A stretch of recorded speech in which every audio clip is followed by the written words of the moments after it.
Attorney, pwede bang makulong ang taong ayaw magbayad ng utang? I TikTok to sa Attorney Gonzalo for Special and Company Law Firm. Pag-usapan natin to. Ito yan. Short answer, hindi. Sa Pilipinas, hindi ka pwedeng makulong dahil lang sa hindi nakapagbayad ng utang. Nasa konstitusyon natin to mismo, no imprisonment for non-payment of debt. Pero ito ang mahalagang distinction.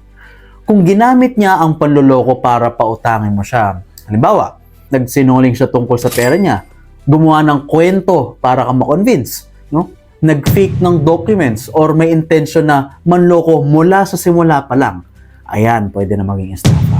At kapag estafa, criminal case yan, kaya pwedeng kulong. Pero kung sa kalagitnaan na, meaning umutang siya ng maayos, tapos later on na pangako na lang ng pangako ng hindi niya tinutupad, hindi yan estafa, hindi siya pwedeng makulong.